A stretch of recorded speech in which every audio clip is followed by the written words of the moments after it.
What's up, everybody? Welcome to LettermenRow.com. I am Jeremy Birmingham. This is Spencer Holbrook. We are talking stuff about the Ohio State recruiting efforts in the class of 22, 23, 24, 25, 26, everything. We haven't reached that far yet. We haven't, but we're actually in person today. We're at Roosters on Olentangy River Road in Columbus.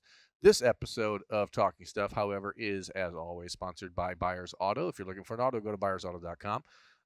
We're just here hanging out because we just had some lunch and filmed an episode of Lettermen Live, which is another Lettermen Row property. We love all of our sponsors. Yeah, we love all of them equally, but also some more than others. But also Roosters and Buyers. But mostly, yeah.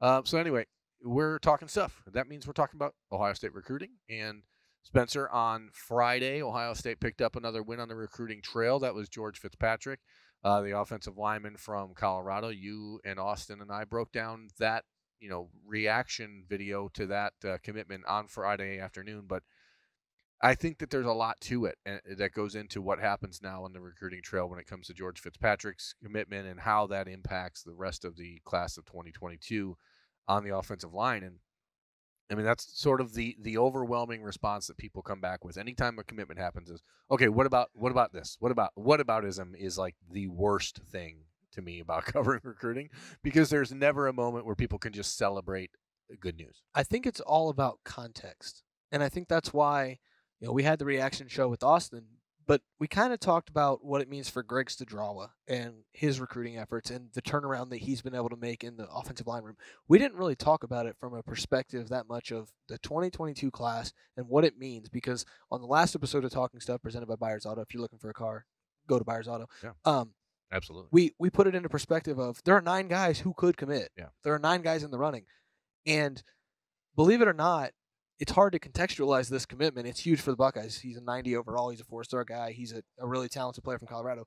But it almost fogs it up even more with the offensive line recruiting. And I don't mean to delay trying to contextualize this. It's very difficult to contextualize what the commitment means for the class, because now there are still 8 guys for seemingly 1 spot. It puts a lot of guys under the microscope and puts you in a position where if you're Cam Dewberry, if you're Ernest Green, if you're Addison Nichols, if you're Emil Wagner, if you're Billy Schrouth or Carson Hinsman or Zach Rice or Tyler Booker to a lesser degree, these kids are going to have to make a decision. Hey, how badly do I want that spot? And if you are a player like Tyler Booker or Zach Rice, highly ranked top 5 guys at your position, maybe you feel less impelled to make a decision quickly. Maybe you're like, hey, that just proves to me that Ohio State's not the spot I want to be, whatever. Ohio State coaches in this situation have to look at it from how do we protect the program and how do you build the program. So for the Buckeyes, it's about which guys want to commit next, because those will be the guys that get to commit next. This is not a situation where, and I know that people want always to dissect the ins and outs of recruiting to the nth degree. Yeah, what does it mean? Right. What it means right now is that there are 2 commitments on the offensive line with Tegra Shabola and George Fitzpatrick, and there is likely a room for 1 more at least that we know of for sure, and maybe 2. I can't help but think Ohio State's going to take 2 more in this class, but I think that the goal is and has been and remains to only take 3. So who is the next one that wants to commit? And then if you need to take a 4th a couple months down the road, who's still available from this core group of guys that you can chase down the road? And I also think that's why I think it plays out for Cam Dewberry and Ernest Green to be in that fix. Yeah, but I also think for any of these guys, any of these 8, Ohio State's in a good position to be in while being in a bad position, I guess, because you don't want to tell any of these guys no. There's 8 guys that could commit for 1 or 2 spots. At the same time, you're Ohio State right now. You've got 2 cards, especially when it comes to recruiting tackle. There are no tackles in the pipeline. You can be the guy after Paris Johnson. You are the tackle. That's a very good trump card to have. The other one, instead of recruiting from the number 3 or number 4 position in the country, you can say, we have the number 1 class. We have the best quarterback prospects since Trevor Lawrence and Justin Fields. Do you want to block for him or anyone else in the country? And so I think while Ohio State's in a rough position here, trying to navigate these waters with 8 different guys for 2 spots, they're also in a really good position of the pitch and the sell, especially at tackle, has never been better. It's a very easy sell, but you got to have It a should guy. be, but you it also should be, have- but you got to have a guy who wants to buy it. And you also have to have an available option to choose from. And to be honest, I mean, right now, if you look at offensive tackles, George Fitzpatrick is closer to a true offensive tackle than Tegra Shabola is. He's more close to a true offensive tackle than Cam Dewberry is, or than Ernest Green is. Those guys can both play tackle, and I think that that's something that, as we've talked about over the years now, like this is a positionless thing. They're finding 5 guys who are 6'5", 6'6", 325, 330 pounds, and you move them around. There are guys out there in Ohio like Emil Wagner, who we talked about a little bit last episode of the show. It seems like if you're looking for a guy who wants to come in and contribute right away, it can't be Wagner. He's not gonna. He knows that too, and that's the thing about Emil, is that he knows that he's a couple years away. So if you look at the offensive tackle position, there's 2 guys that people want to keep asking about, right? And that's Zach Rice, and that is Keontae Goodwin. Zach Rice made his official visit to Ohio State. I don't think that there's any chance he's going to Ohio State, so I just don't talk about him because, my role here, I guess, is to sift through the crap and talk about the stuff that actually matters. I just don't see any scenario where Zach Rice ends up at Ohio State. I think it's North Carolina, Notre Dame battle really there, with Virginia sort of as the dark horse. I don't think that Ohio State is a real option for him. I know he took the visit. I know he wanted to visit. It's great, but I just don't see it. So I just don't talk about it. But here's the thing, Bert, and I'll just be really blunt. If you wanted to right now, Emily Blunt or John Krasinski, who's the better actor?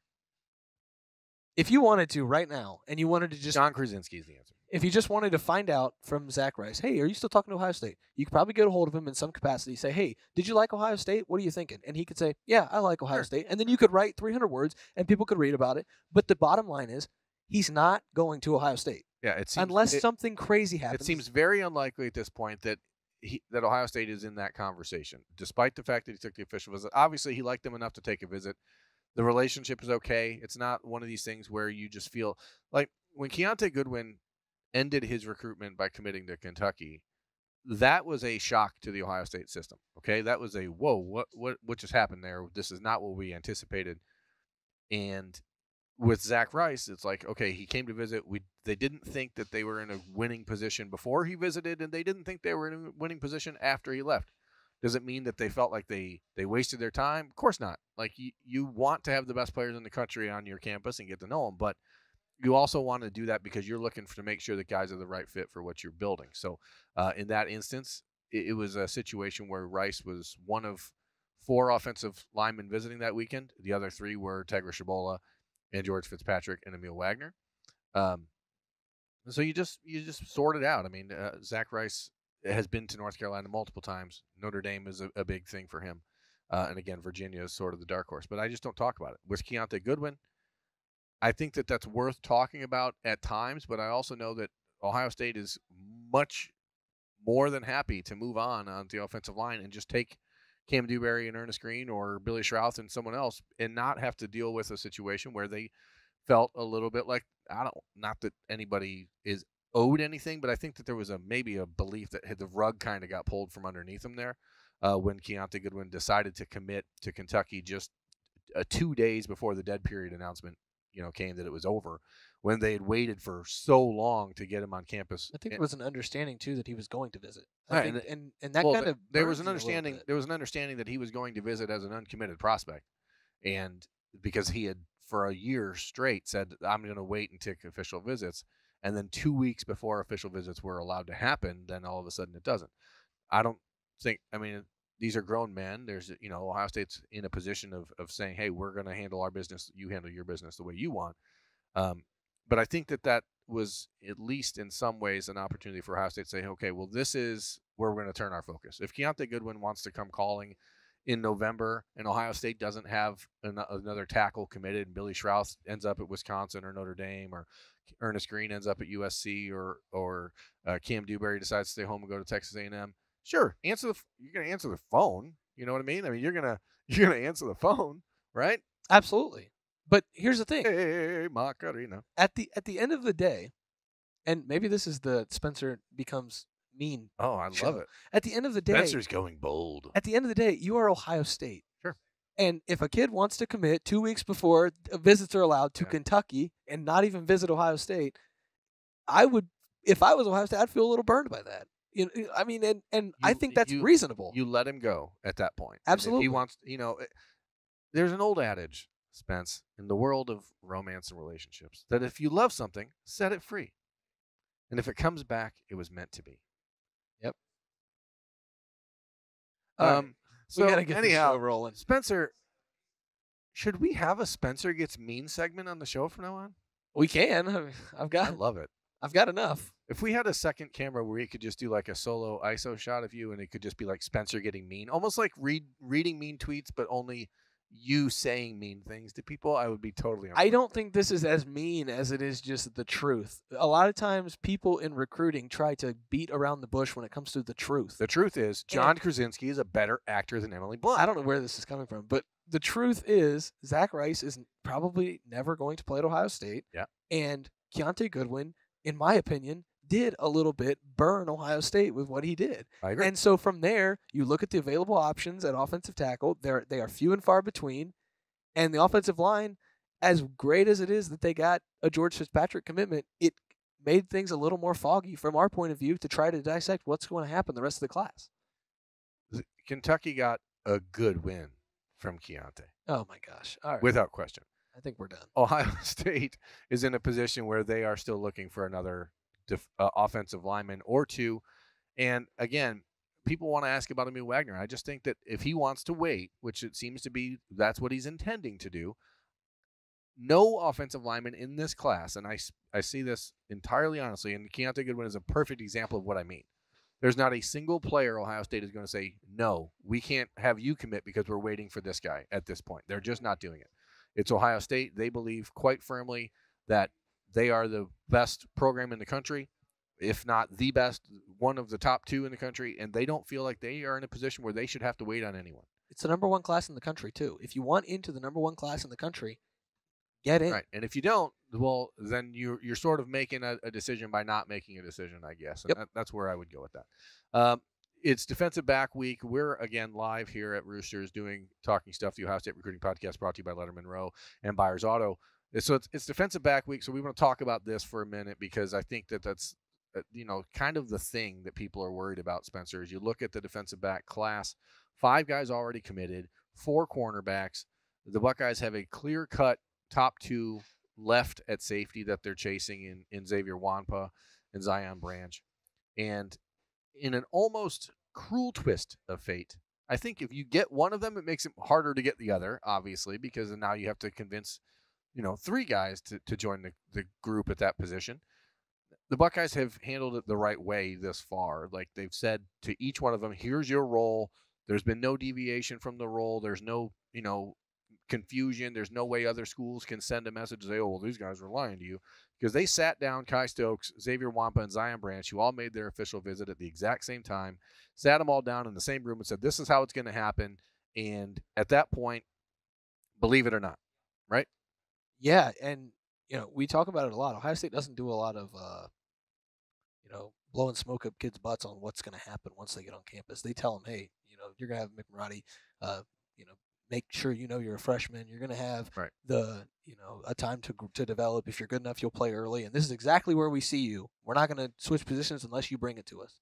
And we're not going to deviate from what we tell you unless you want that to happen, and we'll discuss it.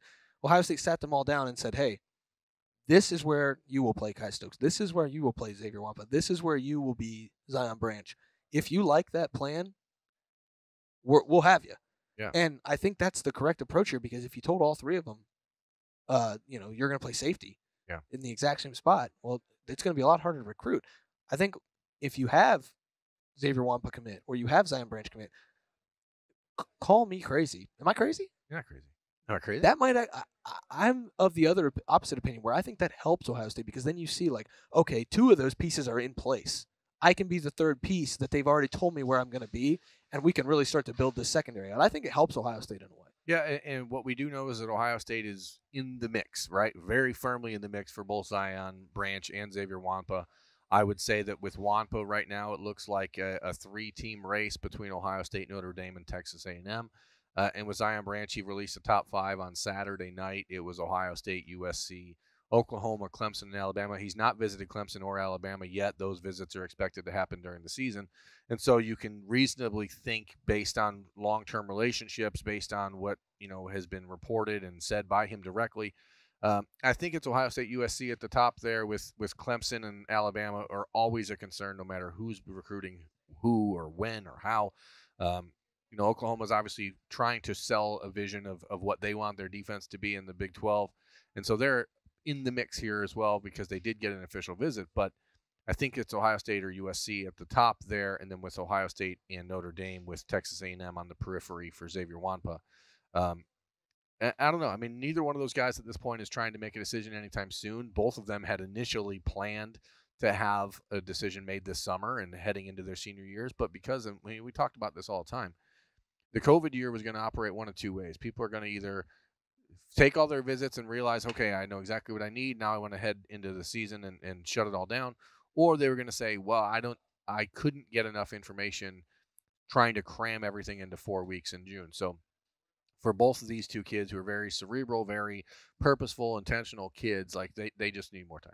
Yeah, and it makes sense. I don't fault them at all for taking their time and figuring things out. And like you said, Ohio State's in good position with both of them. It's not like Ohio State's falling behind either. I think the longer these recruitments go, does it hurt Ohio State? Does it help Ohio State? That's always the big question when you have a recruitment that's going to go into the summer and into the football season. I think maybe with Zion Branch, it helps in a way. I think maybe with Xavier Wampa, they felt like they were so far in the lead for a while. Maybe that hurts a little bit, but I don't think it really has a huge impact. I think, I wouldn't be surprised to see them both on campus this fall for a game, whatnot. I think.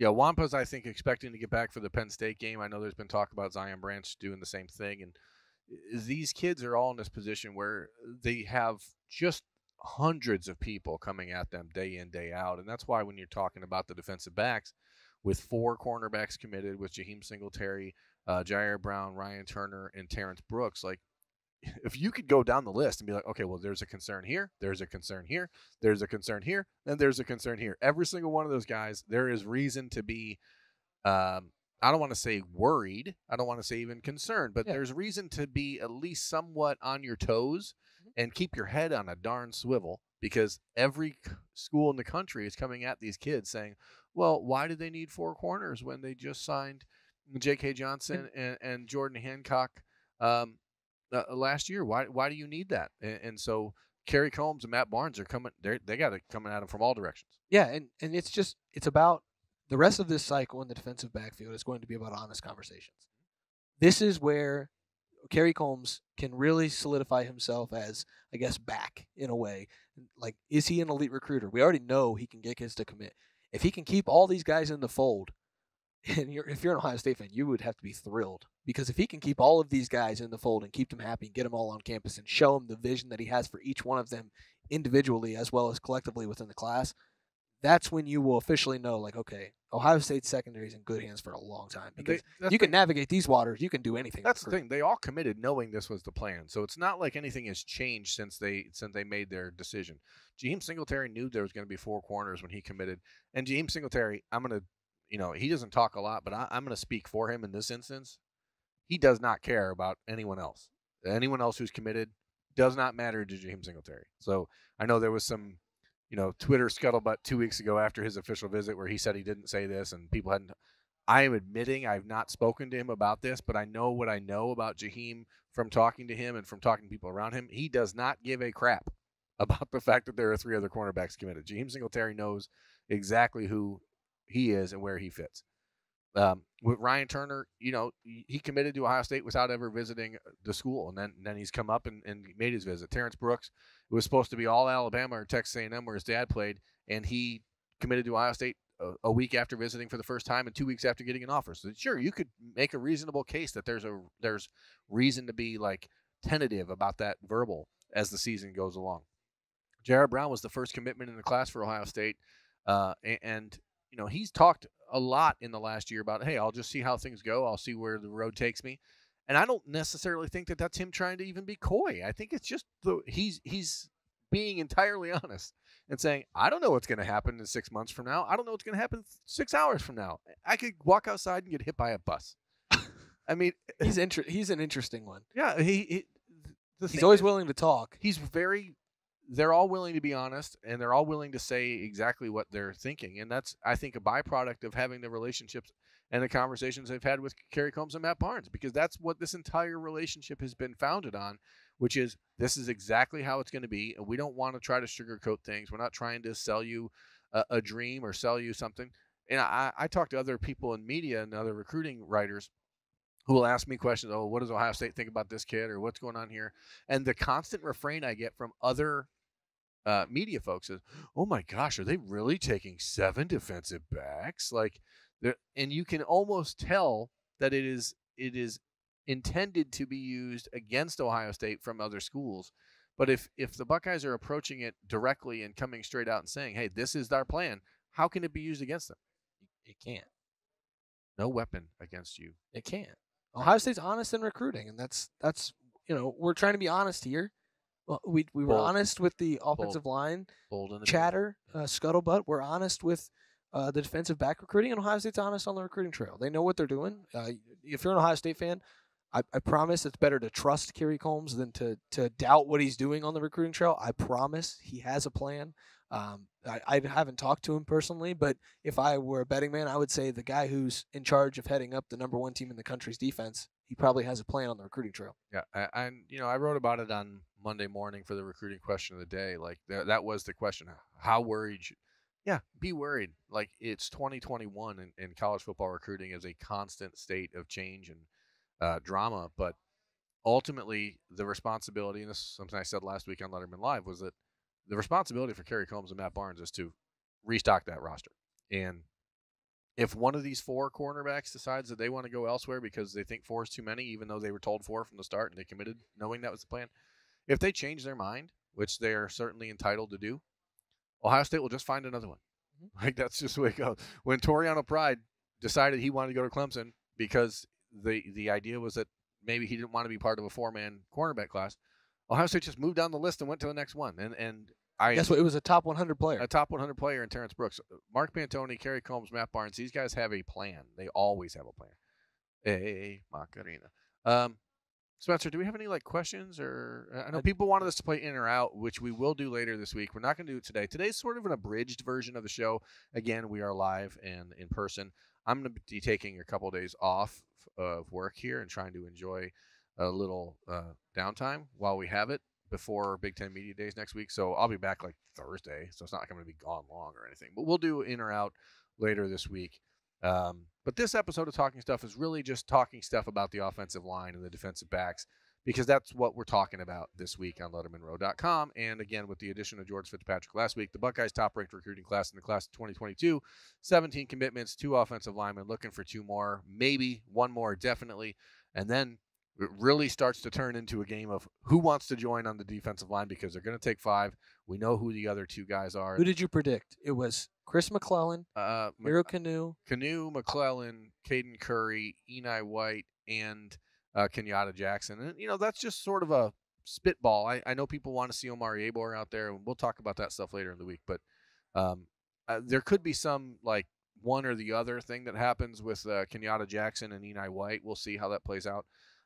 And I talked about this last week on the show, but there's a weird vibe I'm getting just from what happened with Eni White's visit. It just seemed like something clicked there. And the kid himself doesn't talk a whole lot, so I haven't had a chance to speak to him. I've talked to his coach, and there was just something different about that than I anticipated. So that's a little bit the reason behind why I included him. It's not anything concrete, but it's just trusting my gut. And in these cases, I've been fairly accurate at times. We'll see. I mean, that things can change over the next couple of weeks. If Eni White makes it back to Ohio State at the end of July for their big barbecue cookout, whatever they're doing on the 29th or whatever, I think that's a really good sign for Ohio State. So we'll talk more about that this week. I'm going to take a couple of days off. This is Spencer Holbrook. I'm Jeremy Birmingham. This has been Talking Stuff, the Ohio State Recruiting Podcast, brought to you by Lettermen Row and Buyers Automotive. Thanks for watching. Thanks for listening. Please rate, review, subscribe, say hello to us, and bye.